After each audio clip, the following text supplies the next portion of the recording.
جی بسم اللہ الرحمن الرحیم ایاک نعبد و ایاک نستعین۔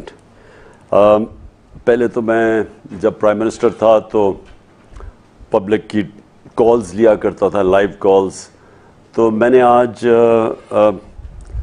آپ کے کویسچنز ہیں، مجھے پتہ ہے کہ ایک پاکستان میں ایک ایسا فیصلہ کن وقت ہے، ایک ڈیفائننگ مومنٹ ہے پاکستان کی تاریخ میں، اور مجھے پتہ ہے کہ لوگوں کے بڑے سوالات ہیں۔ تو میں چاہتا ہوں کہ آج سوال پوچھیں، میں منتظر ہوں آپ کے سوالات کا۔ جی شروع کریں۔ Imran Khan, my name is Maryam Sulehria and I am a student. میرا آپ سے بالکل غیر سیاسی سے سوال ہے، بٹ اس سے پہلے آئی ریلی وانٹڈ ٹو سے سم تھنگ لائک آپ اپنے لٹرلی ہر جلسے میں آپ لوگوں کا شکریہ ادا کرتے ہیں کہ لائک وہ لوگ نکلے، but for me I don't know about the other people but I really felt ashamed because I think like this is the least thing we can do for you. You literally sacrifice everything just for us. اور میرا سوال یہ ہے کہ like آپ اتنے مشکل حالات میں سے گزرے ہوئے ہیں، آپ کی نروز اتنی اسٹرانگ کیسے ہیں؟ لائک آپ کو انزائٹی، ڈپریشن یہ چیزیں فیس نہیں کرنا پڑتی، اور آپ کا شیڈیول اتنا ہیکٹک ہوتا ہے، آپ ٹائم کیسے مینیج کرتے ہیں اور آپ اپنے فری ٹائم میں کیا کرتے ہیں؟ اور میں آپ سے اتنا انسپائرڈ ہوں کہ لائک آپ سوچ مل سکتے ہیں، اینڈ اور انشاءاللہ اس الیکشن میں آپ ہی جیتیں گے۔ وی آل آر ود یو۔ جی شکریہ۔ دیکھیں، سب سے پہلے تو آپ کو ایک چیز بتا دوں کہ جب پبلک اس طرح جلسوں پہ آتی ہے، اور شاید ہی پاکستان کی تاریخ میں اتنی تعداد میں کبھی پبلک اور حال ہی میں جو جلسے ہوئے ہیں کبھی اس طرح کبھی نکلی ہو، اور اس کے علاوہ جو میں نے ایک دفعہ کال دی تھی جب یہ سازش کے تحت مجھے پتا تھا کہ ہٹا رہے ہیں، تو جب میں نے کال دی تھی پبلک کو کہ آپ کو صرف اپنے ملک کو بچانے کے لیے ایک توہین ہوئی ہے 22 کروڑ لوگوں کی، کہ ایک باہر سے ایک قوت فیصلہ کرے کہ ایک 22 کروڑ کے لوگوں کی الیکٹڈ حکومت کو ہٹا کے سازش کے تحت اور چوروں کے اوپر مسلط کیا جائے، تو میں کبھی نہیں سمجھ رہا تھا کہ اتنی پبلک نکلے گی، اور تو میں تو اللہ کا خاص شکر ادا کرتا ہوں کہ اس طرح جس طرح میری عوام نکلی۔ دوسری دیکھیں، جو اللہ نے انسان کو بنایا نا، ہم اس کی سب سے عظیم مخلوق ہیں۔ ہاں، اس نے فرشتوں کو بھی انسان کے سامنے کہا جھکو، لیکن ہم مخلوق اس کی عظیم تب بنتے ہیں جب ہم جو اللہ کی جو احکامات ہیں، جو اس کے حکم ہیں، اس پہ چلیں۔ تو اللہ نے کبھی بھی ہمیں زندگی میں آسان راستہ نہیں بتایا۔ اس نے جب آپ نماز پڑھتے ہیں تو آپ کیا مانگتی ہیں نماز میں؟ کہ اللہ ان کے راستے پہ لگا جن کو تو نے نعمتیں بخشی، ان کے نہیں جو اس راستے پہ چلا گئے جس پہ ان کی تباہی ہے۔ اب جو سیدھا راستہ، جو نعمتوں والا راستہ ہے، وہ پیغمبروں کا راستہ ہے، اور ہمارے لیے خاص طور پہ کیونکہ ہمارے نبی محمد صلی اللہ علیہ وسلم کا راستہ ہے، تو وہ راستہ آسان نہیں تھا۔ ہمارے نبی صلی اللہ علیہ وسلم کی جب آپ زندگی پڑھیں تو بڑی مشکل زندگی تھی، لیکن ان سے عظیم انسان کبھی آیا ہی نہیں اور نہ کبھی آ سکتا ہے۔ تو ہم کیا اس سے سیکھتے ہیں کہ ہم آسان راستہ نہیں ڈھونڈتے، ہم سیدھا راستہ ڈھونڈتے ہیں جو ہماری عظمت کا راستہ ہے، اور وہ ہم جب نبی صلی اللہ علیہ وسلم کی سیرت پہ چلے، ان کے راستے پہ چلے، ان کی شریعہ پہ چلے، تو وہی ہمارا پھر عظمت کا راستہ ہے۔ اور اس میں جتنی بھی مشکلات آتی رہتی ہیں نا، ایک اللہ نے ہمیں بنایا ایسا ہے کہ جتنی ہم مشکلات کے سامنے کھڑے ہوتے ہیں اور اللہ ہمیں طاقت دے دیتا ہے۔ ہم اگر فزیکلی اگر ویٹ لفٹنگ کریں تو ہمارا بازو جتنا بڑا ویٹ اٹھائیں گے بازو اتنا مضبوط ہو جائے گا، لیکن جو اصل پاور ہے وہ آپ کے مینٹل پاور ہے، ذہن میں ہے۔ تو جتنی آپ مشکلات کا سامنا کرتے رہیں گے اللہ آپ کو اور طاقت دیتا رہتا ہے۔ تو یہ اللہ نے ہمیں بنایا ایسا ہے۔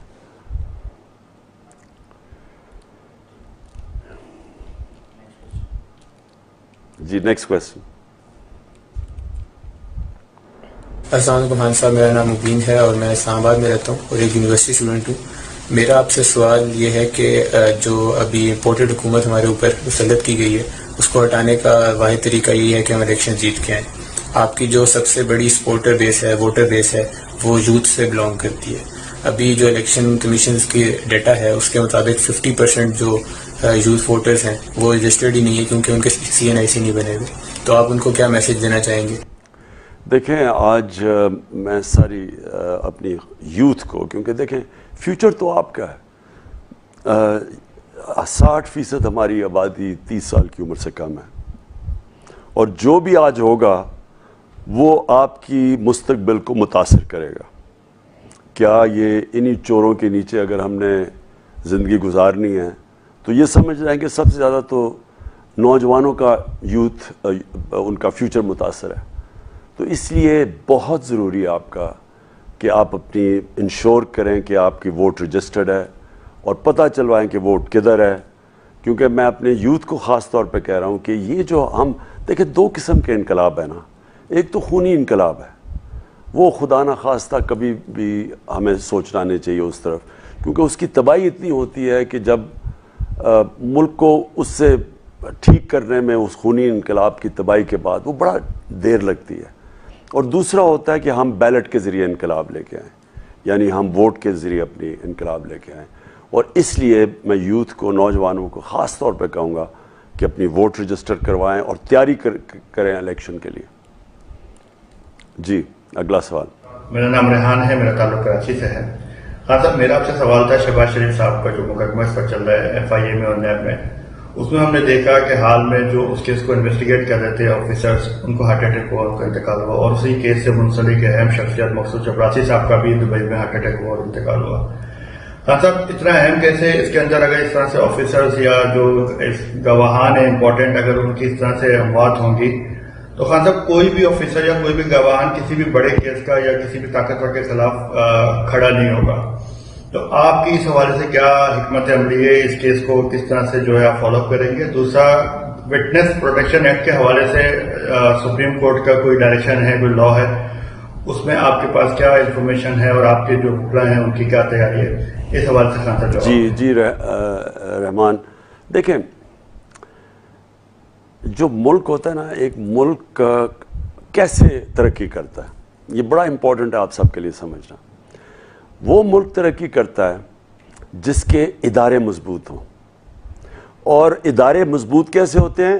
جب رول آف لا ہو، یعنی جب قانون کی بالادستی ہو، قانون کی حکمرانی ہو. مطلب یہ ہے کہ ہر ادارہ چلتا ہے اپنے دائرے کے اندر جو اس کو آئین اختیارات دیتا ہے. مثلا میں پولیس ہے تو پولیس کے لیے بڑی کلیئر گائیڈ لائنز ہیں کہ پولیس یہ کر سکتی ہے، یہ نہیں کر سکتی. اور FIA ہے اس کی گائیڈ لائنز ہیں، نیب ہے اس کی گائیڈ لائنز ہیں، ہر ادارے کے گائیڈ لائنز ہیں. تو جب ایک ملک کا قانون ختم ہوتا ہے، رول آف لا ختم ہوتا ہے، جب اس ملک کے اندر طاقتور کا ایک قانون ہو جاتا ہے اور کمزور کا دوسرا، تو یہ یاد رکھیں کہ ہمارے نبی صلی اللہ علیہ وسلم نے تقریباً 1500 سال پہلے کہا تھا کہ تمہارے سے پہلے بہت بڑی قومیں تباہ ہوئی جدھر طاقتور کے لیے ایک قانون اور کمزور کے لیے دوسرا. یعنی جدھر انصاف نہیں ہے، جدھر رول آف لا نہیں ہے. حضرت علی رضی اللہ تعالیٰ نے اسی چیز کو کہا کہ ظلم، کفر کا نظام چل جائے گا لیکن ظلم کا نظام نہیں چل سکتا. نا انصافی یعنی جدھر رول آف لا نہیں ہے وہ چل سکتا. اور اگر آج آپ دیکھیں تو میں اپنی اس زندگی میں ساری دنیا پھر چکا ہوں، تو میں نے اگر ایک چیز مجھے کہے نا کہ میں نے غریب وہ ملک جدھر بڑی غربت ہے وہ دیکھے اور وہ ملک جو بہت خوشحال ہیں، اگر ایک فرق ہے ان میں تو جو غریب جدھر غربت ہے وہ قانون کی بالادستی نہیں ہے. وہاں بالکل جو ہمارے نبی صلی اللہ علیہ وسلم نے 1500 سال پہلے کہا تھا، وہاں طاقتور کے لیے ایک قانون ہے، کمزور کے لیے دوسرا ہے. کمزور کو جیلوں میں ڈال دیتے ہیں، چوروں کو، لیکن طاقتور ڈاکوؤں کو وہ نہیں پکڑ سکتے. تو ہمارے ملک کا یہ جو ہوا ہے، یہ سارا کچھ، یہ جو ابھی آپ نے بات کی مقصود چپراسی کی، یہ کیا چیز ہے کہ پہلے جنرل مشرف نے NRO 1 دیا. اتنا بڑا جنرل مشرف نے نقصان کیا پاکستان پہ، ظلم کیا کہ وہ لوگ جو خود ہی اپنے ایک دوسرے کے خلاف کرپشن کیسز بنائے ہوئے تھے. زرداری کو نواز شریف نے جیل میں ڈالا تھا، زرداری نے نواز شریف کے اوپر ہدایبہ پیپر مل کا کیس بنایا تھا، سرے محل کا کیس ان کے دور میں بنا تھا نواز شریف کے. جو پھر $60 ملین پکڑے گئے سوئٹزرلینڈ میں زرداری کے، وہ ان کے دور سے شروع ہوا تھا. تو ان دونوں نے کیس بنائے تھے اور ان دونوں نے کہا تھا کہ ایک دوسرے کرپٹ ہیں، اور جنرل مشرف نے ان کیسز کو صرف اور صرف اپنی پاور بچانے کے لیے ان دونوں کو معافی دے دی اور این آر او دے دیا، جبکہ جنرل مشرف کے پاس اختیارات ہی نہیں تھے کہ آپ چوری، عوام کا پیسہ چوری ہوا تھا، وہ کیسے معاف کر سکتا ہے؟ کوئی میرا پیسہ چوری ہو تو کون چور کو کیسے معاف کرتا ہے؟ میں ہی کر سکتا ہوں نا. تو عوام کا پیسہ چوری ہوا تھا. اس کے بعد انہوں نے اپنا نیب کا ہیڈ رکھا، انہوں نے اپنا الیکشن کمیشن، تین فیصلے کیے، الیکشن کمیشن، کیئر ٹیکر اور نیب کا ہیڈ. اس سے کیا ہوا؟ کھل کے چوری کی دونوں نے. 10 سال میں ملک کے اوپر 4 گنا زیادہ قرضہ چڑھا دیا. دونوں کے اب جو آج کرپشن کے کیسز بنے ہوئے یہ ان کے دور کے بنے ہوئے تھے. اب آئے ہیں تو اب پھر سے میرے 3.5 سال لگے رہے. آپ سنیں، میں ہر جگہ کہتا تھا میں ان کو این آر او نہیں دوں گا، کیونکہ یہ مانگ ہی میرے سے این آر او رہے تھے. یہ اپنے آپ کو قانون کے اوپر سمجھتے ہیں. یہ جب نیب میں جا رہے ہیں اور ان سے ذرا کبھی پوچھیں ایف آئی اے کے سامنے، جب ان سے سوالات پوچھے جاتے تھے تو یہ تکبر تھا انہوں میں کہ تمہاری جرت کیسی پڑی ہمیں سوال پوچھ لے، تمہاری جرت ہمیں کیسے پڑی کہ تم نے پوچھا کہ ہمارے پاس یہ اربوں روپیہ کدھر سے آیا. تکبر ہے ان لوگوں میں، کیونکہ ان کو عادت پڑی ہوئی ہے کہ یہ قانون صرف غریب لوگوں کے، کمزور لوگوں کے لیے ہے. ان کے لیے قانون ہی نہیں ہے، یہ اوپر ہیں. یہ وہ والے بادشاہ ہیں جب جن کے اوپر قانون نہیں لگتا. تو یہ جو ہوا ہے، یہ جو سب سے بڑا ظلم ہوا ہے، سازش تو خیر امریکی سازش تھی، ساتھ یہاں میر جعفر میر صادق ملے ہوئے تھے. تو اوپر جو بیٹھ کے ہیں وہ لوگ، یہ سب سے زیادہ صرف ملک کی توہین نہیں ہے کہ کرپٹ ترین لوگ جن کے اوپر اربوں روپے کے کرپشن کے کیسز تھے وہ اوپر آ کے بیٹھ گئے، بلکہ انہوں نے ایک اور کام کیا ہے جو انہوں نے پہلے جب 4 گنا زیادہ قرضے چڑھے، NRO 1 ملا تھا، تو انہوں نے تب بھی سارے ادارے ختم کر دیے تھے. اب آتے ساتھ ہی انہوں نے کیا کیا ہے، سب سے پہلے ایف آئی اے کو ختم کیا. اور ایف آئی اے کے اندر کیونکہ یہ شہباز شریف اور اس کے بیٹوں کے اوپر کیسز تھے، اور وہ ایسے کیسز تھے کہ کوئی بچ ہی نہیں سکتا اس میں سے، جس کا اوپن اینڈ شٹ کیسز تھے. 16 ارب کے کیسز کیا تھے کہ نوکروں کے انہوں نے اکاؤنٹس میں پیسے لیے اور ادھر سے یہ خاندان کے اوپر ان کے پاس پیسہ آ گیا. تو اور ان کی شوگر مل کے وہ نوکر تھے، اور پیسے جو مقصود چپڑاسی کا نام، کیونکہ 4.25 ارب 475 کروڑ روپیہ اس کے اکاؤنٹ میں آیا.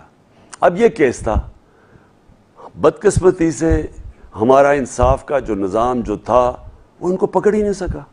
ہم کوشش کرتے رہے، ہم گورنمنٹ میں بیٹھے ہوئے تھے، وہ کبھی ڈیٹس لمبی ہو جاتی تھی، کبھی ان کی کمر میں درد ہو جاتی تھی، کیس ہی نہیں لگتا تھا اس کا، پھر لگتا تھا، پھر ایڈجسٹمنٹ، پھر بینچ ٹوٹ جاتا تھا. یہ مذاق چلتا رہا ادھر تک، اور تب تک انہیں پتا تھا، یہ سب سے زیادہ شہباز شریف اس سازش کے بیچ میں تھا. اس کو سب سے زیادہ فکر تھی کہ اگر اور تھوڑا ٹائم ہو تو اس نے جیل میں چلے جانا تھا. تو انہوں نے آتے ساتھ ہی کیا کیا. اب یہ اس ملک کے لیے المیہ فکر ہے. یہ ذرا آپ دیکھیں، میں نے یہ نوٹ کیا ہوا ہے آج کہ ان کے کام کرنے والے 4 نوکر جو تھے، 4 نوکر وہ اب تک مر چکے ہیں. سب سے مقصود چپڑاسی وہ 50 سال کا بھی نہیں تھا، ہارٹ اٹیک سے مر گیا. غلام شبیر جو پیسے لا کے ان کو ڈپازٹ کرتا تھا ان کا اکاؤنٹ میں، جو کیا کہتے ہیں، جو رنر تھا، جو پیسے ڈپازٹ، وہ مر گیا. محمد رضا وہ ہارٹ اٹیک سے مر گیا، اور گلزار احمد ایک پی این تھا، اس کا بھی پتہ نہیں چلا، وہ بھی مر گیا. تو یہ 4 وٹنسز تو مر گئے ہیں. اس کے بعد جو 2 انویسٹیگیٹنگ آفیسرز تھے، ایک ندیم اختر، اس کو ہارٹ اٹیک ہو گیا، اور دوسرے جو اصل ان کے آفیسر تھے ڈاکٹر رضوان، وہ ہارٹ اٹیک سے مر گئے. اور جو اور بھی انٹرسٹنگ چیز ہے کہ آج کی خبر یہ ہے کہ عمران رضا جو کہ اینٹی کرپشن کے تھے، جو کہ فیصلہ آباد میں ان کے بڑے وزیر کا اس کا جو انویسٹیگیٹ کر رہے تھے اس کی کرپشن، وہ اس نے کوئی خودکشی کر لی ہے کہ پنکھے سے لٹکا ہوا نظر آیا، جب کہ اور پولیس نے کہا ہے خودکشی ہے، لیکن لوگ کہتے ہیں کہ یہ اس کو مرڈر کیا گیا. کہنے کا مقصد یہ ہے کہ یہ کیا پیغام گیا آج سارے اداروں کے اندر، پیغام گیا ہے ایف آئی اے میں، پولیس میں، نیب میں ساری جگہ پیغام گیا کہ اگر آپ نے اس مافیا کو ہاتھ لگایا تو آپ کا یہ انجام ہوگا. کوئی ان کے اب کیسز کے اوپر ہاتھ نہیں لگائے گا. یہ انہوں نے ایک دہشت پھیلائی ہے اپنی. اور دوسری چیز, نیب کا اب ہیڈ یہ اب انہوں نے قانون لے کے آیا ہے کہ نیب کے اوپر اب شہباز شریف بیٹھ جائے گا. ان کی فیملی کے اوپر 45 ارب روپے کے کرپشن کیسز ہیں, اب یہ بیٹھ جائے گا نیب. دوسری طرف آصف زرداری, انہوں نے جو امینڈمنٹس کی ہیں, یہ سارے لوگ جن کی کرپشن کے کیسز بنے ہوئے تھے ان کے دور کے, وہ سارے کیسز اب یہ معاف ہو جائیں گے. سو یہ سب سے یہاں اس ملک کے آج جو ادارے ہیں وہ سارے سسٹمیٹکلی تباہ ہوں گے. رہ جائے گی پاکستان کی عدلیہ. اور میں آپ کو یہ بتا دوں کہ جو ماضی میں ہم نے دیکھا ہے, انہوں نے کبھی عدلیہ کو بخشا نہیں اگر وہ ان کے خلاف جاتی ہے. جسٹس سجاد علی شاہ کا چیف جسٹس تھے, سپریم کورٹ کے اوپر حملہ ہوا, یہ کبھی ہوا ہی نہیں ہے میرے خیال میں کسی جمہوریت میں. ڈنڈوں سے حملہ کر کے اس کو بگایا, اور پھر باقی ججز کو بریف کیس چلے, کوئٹہ بینک کے اوپر بریف کیس چلے, پیسے دے کے رشوت دے کے ان کو خریدا. جسٹس کو ٹیلی فون کرے, جسٹس قیوم صاحب یہ فیصلہ چاہیے بے نظیر کیس میں. یعنی وہ ارشد ملک وہ جج تھا ان کے کرپشن کیس میں, اس کے اوپر کوئی ویڈیوز نکال دی پکڑ کے. جسٹس ثاقب نثار ایکس سی جے, اس کی کوئی آڈیو ٹیپ نکال دی, وہ پتہ چلا وہ. تو یہ مافیاز ہیں, ان کو سپریم کورٹ نے سسلین مافیا کہا تھا. اور ہم سب آج اس جد و جہد میں ہیں جو میں کہتا ہوں کہ حقیقی آزادی کی جو جنگ ہے, یہ ان کے خلاف ہے. کہ ہم اگر ان لوگوں کو تسلیم کر جائیں, مجھے جو لوگ کہہ دیجیے آپ اسمبلیوں میں چلے جائیں, جس دن میں اسمبلی میں گیا اس کا مطلب میں نے ان کو تسلیم کر لیا ہے. ان کی اس سازش کو اور ان چوروں کو میں نے تسلیم کر لیا. تو اس لیے تو ہم نے تو فیصلہ کیا ہے کہ ہم مسلسل ان کے خلاف جد و جہد کریں گے. یہ پولیٹکس نہیں ہے, یہ جہاد ہے اپنے ملک کے لیے.